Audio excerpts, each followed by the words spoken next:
Vous écoutez l'épisode 14 en toute liberté avec Vicky. Aujourd'hui, je te parle d'erreur.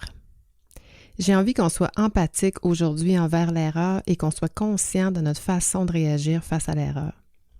Je vais te partager quelques exemples que j'ai vécus et je vais te donner quelques pistes de réflexion pour faire de l'erreur un investissement et non un coût. Bienvenue à toi, nouvel auditeur. Merci à toi qui écoute et qui s'intéresse à mon podcast. C'est grâce à toi que je vibre sur la bonne fréquence. En toute liberté, ça nous permet d'aborder librement les questions de culture organisationnelle, de modèles de gestion axés sur la confiance et de sujets percutants tels que l'ego, le contrôle, les peurs, l'intelligence collective et bien plus encore. En toute liberté, c'est aller au fond des choses pour sortir de nos zones de confort et expérimenter de nouveaux angles pour qu'une petite transformation s'opère. Comme personne, agent de transformation ou comme gestionnaire, je veux t'aider à te propulser vers des sommets qui te transforment. Merci d'entrer dans mon monde de liberté. C'est quand la dernière fois que tu as commis une erreur? Comment est-ce que tu as réagi? Est-ce que tu t'es excusé? Est-ce que tu n'as rien dit? Est-ce que tu t'es senti coupable? Ou tu t'es dit, écoute, l'erreur est humaine. C'est quand la dernière fois que tu as eu à gérer ou à vivre une erreur commise par une autre personne. Soit ton enfant, ton ami, un membre de ta famille, un collègue, une personne avec qui tu as un lien de subordination. Comment tu as réagi quand quelqu'un a fait une erreur? Est-ce que tu as sévi? Est-ce que tu es empathique? Est-ce que ça te met en colère? Comment tu réagis? Dans cet épisode-ci, j'ai envie de te partager 2 tranches de vie. La première, c'est une situation que je vis actuellement dans mon entourage proche, très près de moi. Malheureusement, je ne donnerai pas le détail de l'exemple, mais je peux dire que dans mon entourage, une personne que j'aime beaucoup vient de commettre, dans les derniers mois, les dernières semaines, une grave erreur. Une très grave erreur qui va payer durant plusieurs années. Une erreur dont il n'est certainement pas fier non plus. Ça m'amène à me poser une question sur notre capacité à accepter ou à pardonner les erreurs des autres. Parce que dans cette situation-là, les gens qui entourent et qui m'ont aussi partagé l'information souhaitent que ça demeure confidentiel pour différentes raisons que je n'ai pas vraiment questionnées. Mais comment on réagit face à l'erreur? Puis là, il se ramasse un paquet d'émotions. On peut être en colère, on peut être surpris, on peut avoir de la honte, de l'incompréhension. On peut avoir un paquet d'émotions qui ressurgissent face à l'erreur. Cette même personne qui a commis cette erreur-là, aussi grave soit-elle, l'erreur, elle va payer le prix. Et crois-moi, elle va le payer très cher. Mais là, je me dis que dans la mesure où la personne paye le prix de son erreur, il a le droit à ce qu'on le pardonne, à ce qu'on l'excuse et qu'on continue de l'aimer. Le problème avec l'erreur, c'est qu'on ne le sait pas avant qu'on fait une erreur. On le sait une fois que l'erreur est faite. On le sait après. C'est donc facile de juger après coup d'une action ou d'une inaction ou d'une erreur qu'une personne a commise. Je me souviendrai toujours, quand j'étais jeune, en fait, du temps qu'on nous enseignait encore la catéchèse dans les écoles. Quand on était jeune aussi, il y avait à chaque année, à part qu'il y avait dans le carême, il y avait les émissions, les films là, de Jésus. Puis il y a une scène qui me revient souvent en mémoire là, quand il arrive des situations comme ça où des gens commettent des erreurs. C'est cette femme qui avait commis l'adultère, qu'on avait mis dans un coin, avec les images que je me souviens de la scène, mais on avait mis dans un coin, puis on voulait lui lancer des pierres pour la punir. Donc, il y avait un paquet de monde qui essayait de lui lancer des pierres. Et là, Jésus est arrivé, puis il a dit que celui qui n'a jamais péché lance la première pierre. Et là, tout le monde avait arrêté parce que personne ne pouvait avoir la prétention de dire qu'il n'avait jamais péché ou qu'il n'avait jamais commis d'erreur. Donc, personne n'a lancé de pierre. Mais pourquoi c'est pas comme ça face à l'erreur? Pourquoi on n'a pas ce jugement-là alors qu'on est face à une erreur d'une autre personne? Autre tranche de vie. En 2003, j'ai eu ma première expérience en gestion. C'était au collège CDI, une compagnie détenue alors par les Américains. Je sais même pas si le collège existe encore, je pense que oui, là, mais bon. Je gérais à ce moment-là le département des admissions, les inscriptions, les gens qui venaient s'inscrire dans les différentes formations qu'on offrait. C'est un collège privé.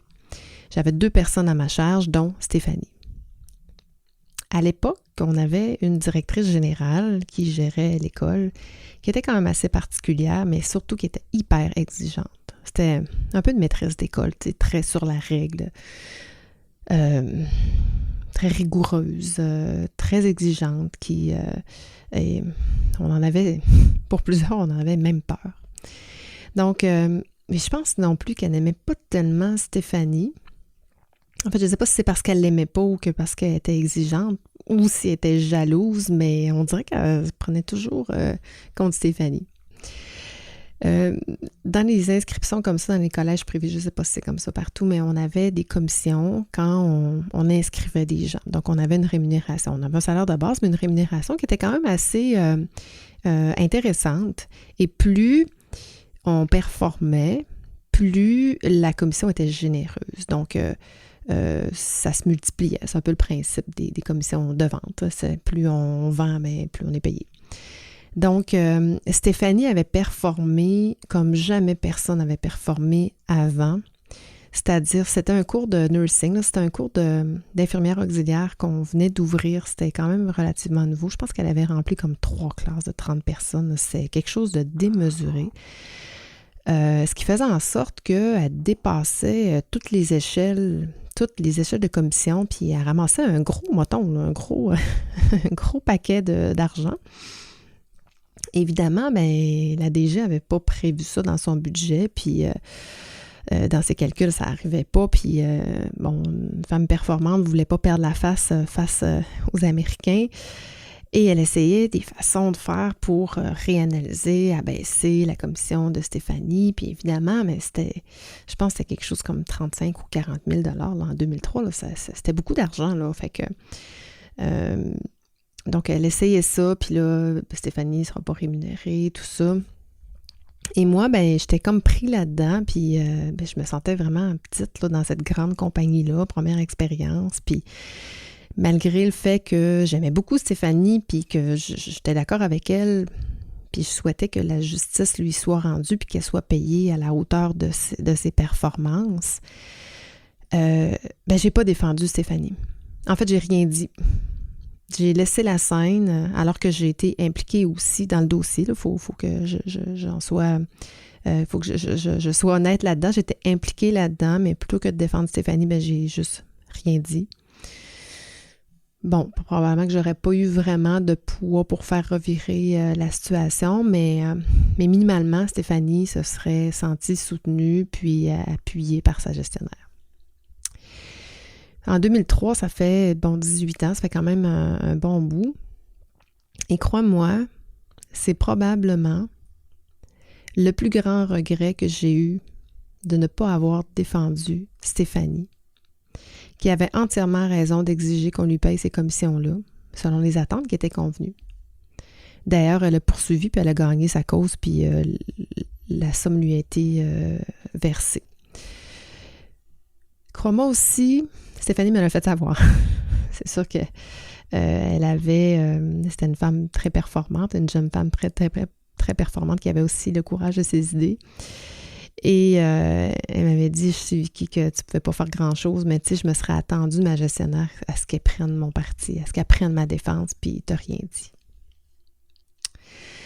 Je te jure que c'est probablement la plus grande leçon de gestion que j'ai apprise jusqu'à maintenant. De ne pas avoir appuyé, de ne pas avoir supporté, de ne pas avoir défendu une ressource.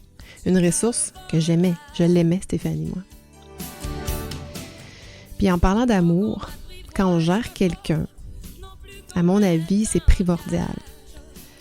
En fait, c'est pas primordial, c'est vital qu'il y ait de l'amour pour cette personne. Si tu n'aimes pas une personne, comment tu peux l'appuyer? Comment tu peux la rassurer? Comment tu peux lui pardonner ses erreurs? L'amour que j'ai pour la personne qui a commis l'erreur, dont je parle en introduction, elle est inconditionnelle. Je continue d'aimer cette personne. J'ai pas honte de ce qu'il a fait. Au contraire, je vais le défendre du jugement des autres. Mais surtout, je vais aussi, quand j'aurai l'occasion, lui faire savoir que ça n'a rien changé dans notre relation, puis que je l'aime tout autant. Puis j'entends une expression, j'ai envie de revenir là-dessus, parce que c'est une expression qui m'énerve bien gros, qui dit faire une erreur, c'est pas grave, mais c'est la refaire qui est grave. Ça m'énerve parce que je trouve que c'est un jugement général qui est vide de sens et qui fait qu'on se déresponsabilise. Surtout quand c'est un lien subordonné d'un directeur, par exemple, avec une de ses ressources qui commet des erreurs. Je me dis, si tu gères une personne qui fait une erreur et qu'elle la refait, ben qu'est-ce que tu n'as pas fait pour l'aider? Puis je pense que si on se responsabilise là-dedans, si l'erreur a été faite une deuxième fois, c'est pas de sa faute, c'est la faute de son gestionnaire. Bon, évidemment, tu vas me dire qu'il y a des exceptions, là, mais je te laisse juger de ces exceptions-là. Mais généralement, il n'y a pas de mauvais employés, il n'y a que de mauvais gestionnaires. Donc, l'erreur est humaine parce que l'erreur est humaine. L'erreur, c'est un investissement dans son apprentissage. Ça en prend des erreurs. Tu sais, pensons-y, là, à l'école, là, dans chaque matière, chacune des matières, on part avec 100 points, en général. À chaque fois qu'on fait une erreur, on nous enlève des points. Et pourquoi on nous enlève des points? Ben, c'est parce qu'on n'a pas maîtrisé la totalité, l'entièreté de la matière. Puis c'est dans cette optique-là qu'on l'évalue aussi pour mesurer la maîtrise de cette même matière. Moi, je dis toujours à mon fils, quand il perd des points et qu'il n'est pas content nécessairement de sa note, je dis, les points que tu as perdus ou les erreurs que tu as commises, c'est des points que tu investis dans ton apprentissage. Parce que si tu n'avais pas commis ces erreurs-là, ben on n'aurait pas pu identifier la maîtrise. Puis là, ben le fait que tu aies commis ces erreurs-là, ben ça t'a permis de faire l'apprentissage, de maîtriser davantage. On apprend des fois plus même dans les erreurs que une personne qui, lui, ou elle aurait eu 100 points puis il n'aurait pas fait d'erreur. Mais comment peux-tu apprendre si tu ne fais jamais d'erreur? Ça fait partie de la nature même de l'humain. On fait des erreurs toute notre vie.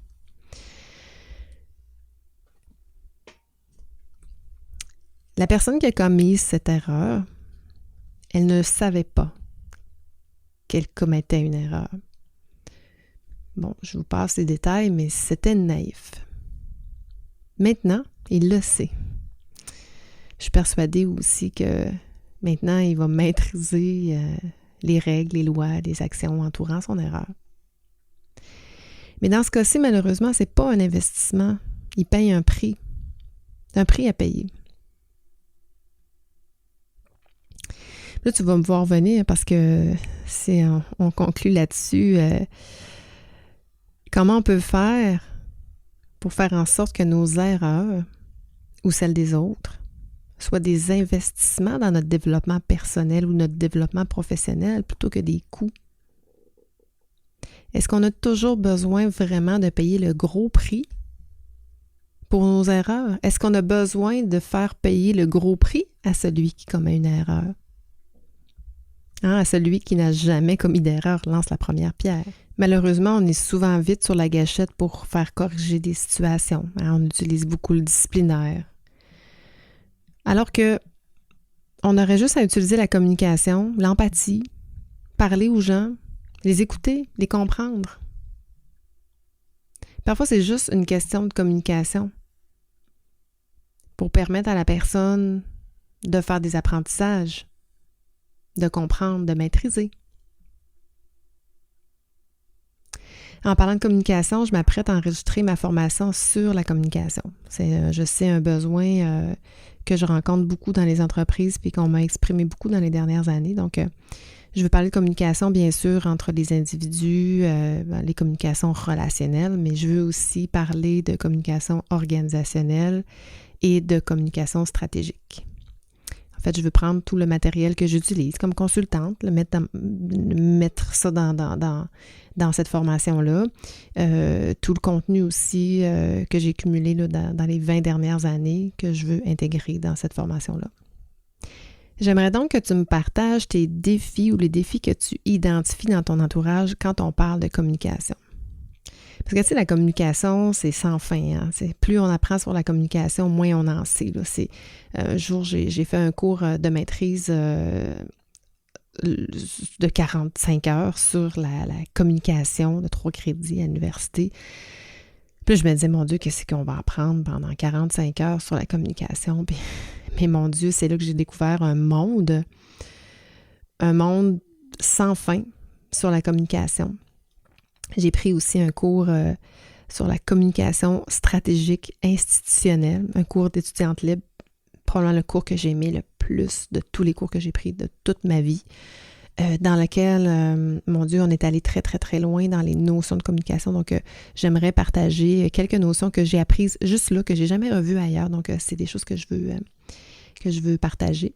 Mais cela dit, la communication, c'est sans fin. Donc, j'aimerais ça que tu me surprennes dans un angle, dans une façon de voir la communication, la façon que tu vas l'analyser. Donc, surprends-moi, puis amène-moi à partager un contenu de formation qui est un peu différent. Donc, je te demande un peu ton input là-dessus. Là, ça va faire en sorte que la formation va être peut-être un peu différente de ce qu'on peut avoir l'habitude de voir. Donc, j'espère que l'épisode d'aujourd'hui t'a plu. Peut-être qu'un jour, j'aurai l'occasion de t'expliquer ou de te présenter l'erreur que je garde donc mystérieuse. Peut-être qu'un jour, j'aurai le goût pour en parler, puis ça me fera plaisir de le faire parce que j'ai absolument pas honte de cette personne-là. Au contraire, je continue de l'aimer. Et ça serait, je crois, grandissant. Ça ferait probablement grandir plusieurs personnes que de savoir qu'est-ce qui s'est réellement passé. En tout cas, d'ici là, merci à toi qui m'écoutes. Merci à toi qui es resté jusqu'ici. C'est grâce à toi que je vibre sur la bonne fréquence. Ciao, ciao!